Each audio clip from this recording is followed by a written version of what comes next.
नमस्ते प्यारे बच्चों, स्वागत है कक्षा 8वीं के विद्यार्थियों का। बच्चों देख सकते हैं मैं आप सभी को विज्ञान का पेपर लेके आ गया हूं, जो कि आज इस वाली वीडियो में मैंने पूरे प्रश्न तो आपको बता दिए थे। अब मैं जो आपको आंसर्स हैं मैंने पूरे ढूंढ लिए हैं। देख सकते हैं आप 24 प्रश्न हैं, 26 प्रश्न हैं। 26 प्रश्नों के पूरे मैंने 26 उत्तर हैं वह मैंने खोज लिए हैं, ढूंढ लिए हैं। किस प्रकार आपको लिखने हैं अपनी परीक्षा में, आप इस वीडियो को अच्छे से अंत तक अवश्य देखिएगा। चलिए शुरू करते हैं हम अपनी वीडियो। देखिए सबसे पहले हमें यहाँ बहुविकल्पीय प्रश्न पूछे जाएंगे, आप सभी को पता है। तो बहुविकल्पीय प्रश्न में हमें सबसे पहला प्रश्न पूछा है कि ईस्ट का उपयोग निम्न में से उत्पादन में होता है। तो ईस्ट का उपयोग किस चीज़ में होता है? चीनी, अल्कोहल, हाइड्रोक्लोरिक अम्ल या फिर ऑक्सीजन। तो किस में होता है? आप ये इसमें अल्कोहल में ईस्ट का प्रयोग होता है। ठीक है बच्चों। उसके बाद देखिए दूसरा प्रश्न हमें पूछा गया है कि निम्न पदार्थों में से सबसे पहले कौन जलेगा? तो पेट्रोल सबसे पहले जलेगा। उसके बाद देखिए मैंने जो ये प्रश्न है बच्चों, मैंने पूरे आपको प्रश्न बता दिए थे और इनके आंसर्स भी बताए थे कुछ कुछ के, और 11 से मैंने आंसर्स एक के भी नहीं बताए थे। तो उनको वहाँ से आप अपनी कॉपी में अच्छे से नोट करते हुए चलना है। ठीक है। और आप ये भी कमेंट देखिए, मैग्नीशियम का रिबन फीता वायु में जलने पर उत्पन्न क्या उत्पन्न करता है? तो ये क्या उत्पन्न करता है? मैग्नीशियम ऑक्साइड ऊष्मा और प्रकाश उत्पन्न करता है। उसके बाद देखिए चौथे का हमें दिया गया है, पूछा गया है कि पौधे और जंतुओं की वह स्पीसीज जो किसी विशेष क्षेत्र में विशिष्ट रूप से पाई जाती है वह क्या कहलाती है? तो वह क्या? शिवाला। इसका भी ऑप्शन सी ही होगा। ठीक है। उसके बाद देखिए हमें अगला प्रश्न 5वां नंबर का पूछा गया है कि लैंगिक प्रजनन में भाग लेते हैं, क्या लेते हैं? तो लैंगिक प्रजनन में नर और मादा दोनों जंतु रहते हैं, वह भाग लेते हैं। उसके बाद देखिए हमें 6वां प्रश्न पूछा गया है कि जो यहाँ से fill in the blanks start हो जाएंगे बच्चों आपके। तो देखिए यहाँ पर इसमें पूछा है कि कोयला है वायु में जलकर कार्बन डाइऑक्साइड और क्या उत्पन्न करता है? खालिस्तान उत्पन्न करता है। तो क्या उत्पन्न करता है? ऊष्मा और प्रकाश उत्पन्न करता है। ठीक है। उसके बाद देखिए यहाँ पे अगला प्रश्न दिया गया है कि जिन पदार्थों का ज्वलन ताप खालिस्तान होता है, मतलब बहुत कम होता है, इधर क्या उत्तर आ जाएगा? बहुत कम आ जाएगा। उसके बाद देखिए 8वां प्रश्न इसमें है कागज़ बचाने का अर्थ खालिस्तान को बचाना है, तो पर्यावरण को बचाना है। उसके बाद देखिए वह निषेचन जो माता पिता के शरीर के अंदर होता है खालिस्तान निषेचन कहलाता है, वो आंतरिक निषेचन कहलाता है। उसके बाद देखिए यहाँ पर हमें दिया गया है, यहाँ वह निषेचन जो माता पिता के शरीर के अंदर होता है खालिस्तान निषेचन कहलाता है, आंतरिक निषेचन कहलाता है। उसके बाद देखिए लड़कियों में मासिक धर्म चक्र की शुरुआत खालिस्तान कहलाती है, तो मोनार्च कहलाती है। मैंने इन सभी के आपको बता दिए थे, मैंने फिर से बता दिए हैं आप सभी को, मोनार्च कहलाते हैं। उसके बाद देखिए यहाँ से हमें देखना था कि अति लघु उत्तरीय प्रश्न जो कि 11 से 16 तक है, शिशु एवं बच्चों को टीका क्यों लगाया जाता है? जो शिशु रहते हैं और बच्चे रहते हैं उनको टीका क्यों लगाया जाता है? तो टीका लगवाने से क्या होता है? जो संक्रामक रोग होते हैं, संक्रामक बीमारियों से बचाया जा सकता है बच्चों को, और ये बीमारियां जानलेवा भी हो सकती हैं, इसीलिए टीका अवश्य लगवाना चाहिए। टीका इसलिए लगवाया जाता है। या फिर आप इसका दूसरा उत्तर यह भी लिख सकते हैं कि टीका लगवाने से बच्चों को बीमारियों से लड़ने के लिए प्रतिरक्षा मिलती है। ठीक है। उसके बाद देखिए आपके लिए अगला क्वेश्चन है जिसमें पूछा गया है 12वां क्वेश्चन की अपने बहुत अधिक व्यवसाय महत्व के कारण किसे हम काला सोना कहते हैं? तो काला सोना क्या कहलाता है? तो पेट्रोलियम को काला सोना कहते हैं। देखिए पेट्रोलियम को काला सोना कहा जाता है। उसके बाद देखिए अगला प्रश्न हमें पूछा गया है कि कोयले के प्रक्रमण द्वारा 3 उपयोगी उत्पाद के नाम बताइए। तो आपको इसमें देखिए मैं बता देता हूँ, कोयले के प्रक्रमण के से प्राप्त होने वाली 3 उपयोगी उत्पाद कौन कौन से हैं? कोक है, कोल है, उसके बाद टार है और कोल गैस है। ये इस प्रकार आपके आंसर हो जाएंगे। उसके बाद देखिए हमें अगला प्रश्न 14वां दिया है, इसमें पूछा गया है कि किन्हीं 2 राष्ट्रीय उद्यानों के नाम लिखने हैं। आप किसी भी 2 राष्ट्रीय उद्यानों के नाम लिख सकते हैं। मैंने देखिए यहाँ पर जिम कॉर्बेट नेशनल पार्क और बांधव राष्ट्रीय उद्यान 2 राष्ट्रीय उद्यानों के नाम लिखे हैं, तो आप किसी भी 2 राष्ट्रीय उद्यानों के नाम लिख सकते हैं। ठीक है बच्चों। इसके बाद देखिए अगला प्रश्न हमसे पूछा है मरुस्थलीकरण कब होता है? तो मरुस्थलीकरण कब होता है, मतलब आपका रेगिस्तान कब बनता है? तो मरुस्थलीकरण जब उपजाऊ जमीन रेगिस्तान या अर्ध शुष्क इलाके में बदल जाती है, तो इसे मरुस्थलीकरण कहते हैं। यह प्राकृतिक और मानवीय कारणों से हो सकता है। इस प्रकार आपको 15वें का आंसर लिख देना है। जब उपजाऊ जमीन रेगिस्तान या अर्ध शुष्क इलाके में बदल जाती है तो वो इसे मरुस्थल कहते हैं। यह प्राकृतिक और मानवीय कारणों से हो सकता है। ठीक है बच्चों, उसके बाद देखिए अगला प्रश्न हमें क्या पूछा गया है। तो अगले प्रश्न में हमसे पूछा गया है कि मनुष्य में गुणसूत्रों की संख्या कितनी होती है। तो देखिए मनुष्य में गुणसूत्रों की संख्या कितनी होती है।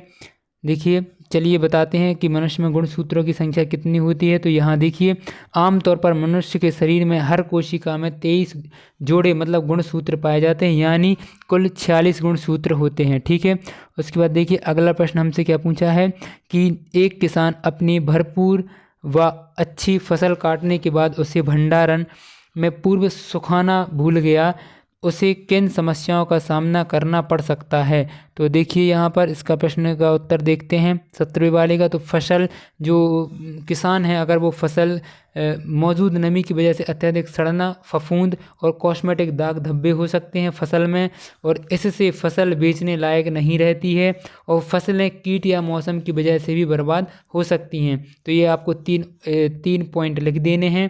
ठीक है बच्चों, उसके बाद देखिए यहाँ पर हमें अगला प्रश्न दिया है कि रसोई गैस को जलाने पर कोई आवाज़ नहीं होती लेकिन पटाखे के जलाने पर तेज़ आवाज़ होती है, तो ऐसा क्यों होता है, स्पष्ट कीजिए। तो देखिए इसका मैंने उत्तर हो जाएगा इसका क्या कि रसोई गैस को जलाने पर आवाज़ नहीं होती लेकिन पटाखे को जलाने पर तेज़ आवाज़ होती है, क्योंकि पटाखे में मौजूद रासायनिक पदार्थ की वजह से अचानक बड़ी मात्रा में गैस बनती है और इसी वजह से आवाज़ होती है। ठीक है बच्चों, इस प्रकार आप इसका आंसर लिख देंगे। इसके बाद देखिए 19वां प्रश्न हमसे पूछा गया है, एक प्रयोग में 405 किलोग्राम ईंधन का पूर्णतया दहन किया गया, जिससे अगर इतना ऊष्मा उत्पन्न होती है तो ईंधन की ऊष्मीय मान ज्ञात करना। आपको ईंधन का ऊष्मीय मान ज्ञात करना है। देखिए आपको जो ये कैलकुलेशन है इस प्रकार करनी पड़ेगी। यहाँ लिखेंगे आप दिया गया है, फिर उसके बाद लिखेंगे ईंधन का भार 4.5 किलोग्राम है, ईंधन के पूर्णतया दहन से उत्पन्न ऊष्मा कितनी है, आपको इतनी ऊष्मा दी गई है। उसके बाद देखिए ऊष्मीय मान बराबर आप लिख देंगे किलोग्राम पर किलोजूल पर किलोग्राम होता है, और अतः कुल ऊष्मीय मान कितना हो जाएगा, ऊष्मा उत्पन्न बटे ईंधन का भार हो जाएगा।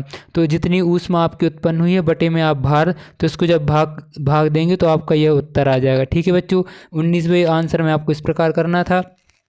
उसके बाद आपको एक अगला प्रश्न पूछा है कि मुर्गी और मेंढक दोनों ही अंडे देते हैं लेकिन दोनों में ही निषेचन की क्रिया अलग अलग प्रकार से होती है, तो क्यों होती है, तो आपको यह बताना था। तो देखिए इसमें इसका आंसर क्या हो जाएगा। इसके बाद देखिए मुर्गी और मेंढक दोनों ही अंडे देते हैं लेकिन इनमें निषेचन की प्रक्रिया अलग अलग होती है, क्योंकि मुर्गी में निषेचन आंतरिक होता है जबकि मेंढक में निषेचन बाहरी होता है। ठीक है बच्चों, आपको इस प्रकार लिख देना है। उसके बाद देखिए 21वां प्रश्न है। तो 21वां प्रश्न हमसे क्या पूछा गया है कि निम्न में से जरायु जंतु और अंडप्रज्ञक जंतु को विभाजित करना है, जो आपको ये दिए गए हैं। देखिए मानव, मुर्गी, सांप, बिल्ली, कुत्ता, चिड़िया, हाथी, घोड़ा, कौवा, बतख, शुतुरमुर्ग, तो इनको आपको क्या करना था, दोनों को अलग अलग करके लिखना था। तो देखिए मैंने लिखकर बताया है, इस प्रकार आपको लिख देना है कि जरायु जंतु स्तनधारी मानव, बिल्ली, कुत्ता, हाथी, घोड़ा हो जाएंगे, और उसके बाद जो बचे हुए हैं वह अंडक प्रजक जंतु पक्षी हो जाएंगे, मुर्गी, चिड़िया, कौवा, बतख, शुतुरमुर्ग। ठीक है बच्चों, उसके बाद देखिए जो अंडा देते हैं उनका लिख देना था। उसके बाद अगला प्रश्न हमें दिया गया है कि वायुमंडलीय दाब किसे कहते हैं, समझाइए। तो देखिए यहाँ पर 22वां प्रश्न।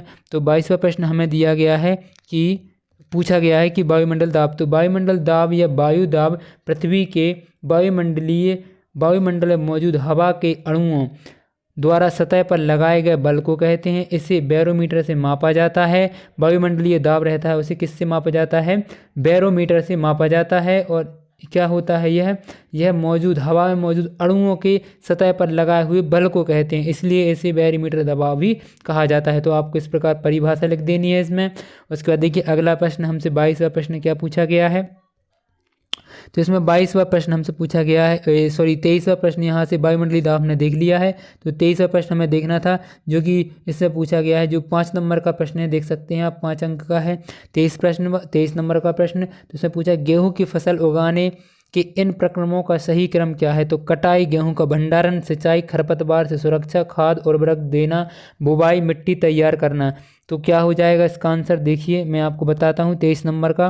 तो इसमें देखिए आपको ये लिख देना है कि जो गेहूं की फसल उगाने के प्रक्रमों का सही क्रम निम्न प्रकार है। तो मिट्टी तैयार करना, खाद और उर्वरक देना, देखिए मिट्टी तैयार करना, खाद और उर्वरक देना, बुआई करना, सिंचाई, फिर खरपतवार आएगी, फिर कटाई, फिर गेहूं का भंडारण आएगा। इस प्रकार आपका जो क्रम है वह आ जाएगा और आपको इसी प्रकार अपनी परीक्षा में लिख कर आना है।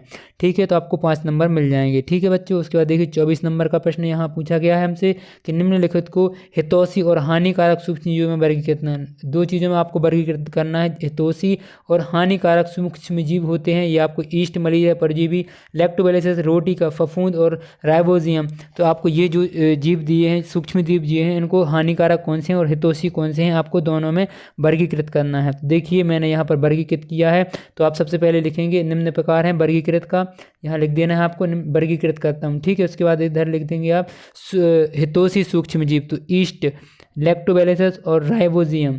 ठीक है, ये हितोषी हैं। उसके बाद हानिकारक कौन कौन से हानिकारक सूक्ष्म जीव, मलेरिया परजीवी और रोटी की फफूंद, ये हानिकारक परजीवी हैं। ठीक है, सूक्ष्म जीवी हैं। तो इसके बाद देखिए अगला प्रश्न हमसे क्या पूछा गया है। अगला प्रश्न हमसे 25वां प्रश्न पूछा गया है बच्चों। देखिए कि संतति का लिंग निर्धारण किस प्रकार होता है, तो विस्तार से समझाइए। तो संतति का लिंग किस प्रकार इस पे देखिए किस प्रकार होता है। तो संतति का लिंग निर्धारण पुरुषों के शुक्राणु में मौजूद लिंग गुण सूत्र के आधार पर होता है। जैसे पुरुषों में XY लिंग गुण सूत्र होते हैं, जबकि महिलाओं में XX लिंग गुण सूत्र होते हैं। तो क्या होता है, पहली बात तो आपको यह लिख देना पहले पॉइंट में कि पुरुषों में XY लिंग गुणसूत्र होते हैं और महिलाओं में XX गुणसूत्र होते हैं। दूसरे पॉइंट में आप क्या लिखेंगे, पुरुष शुक्राणु में आधे शुक्राणु X गुणसूत्र, इसके मतलब पुरुष के X गुणसूत्र और आधे में Y गुणसूत्र होते हैं। आधे में X गुणसूत्र होता है और आधे में Y गुणसूत्र होता है। उसके बाद देखिए जो महिला का अंडा होता है उसमें हमेशा X गुणसूत्र आता है, और जब X गुणसूत्र वाला शुक्राणु मादा अंडे के साथ मिलता है तो बच्चा मादा होता है। ठीक है, आपको यही पूछा गया था। तो यह पॉइंट बहुत इंपॉर्टेंट हो जाएगा बच्चों कि जब X गुणसूत्र वाला शुक्राणु मादा अंडे के साथ मिलता है तो कौन सा बच्चा पैदा होता है, मादा बच्चा पैदा होता है। और उसके बाद जब Y गुणसूत्र वाला शुक्राणु मादा अंडे में मिलता है तो बच्चा नर प्राप्त होता है। नर मतलब यहाँ पर लड़का पैदा होगा और मादा मतलब लड़की पैदा होगी। ठीक है बच्चों, यह आपको पॉइंट अच्छे से ध्यान रखना है। और उसके बाद देखिए इस तरह संतान का लिंग निर्धारण इस पर बात पर निर्भर करता है कि निषेचन के समय पिता कौन सा शुक्राणु माता के अंडे के साथ मिलता है। इस वजह से बच्चा नर होने की संभावना 50% और मादा होने की भी संभावना 50% रहती है। ठीक है बच्चों, उसके बाद देखिए अगला प्रश्न जो कि हमारा लास्ट प्रश्न भी है, यह क्या पूछा गया है।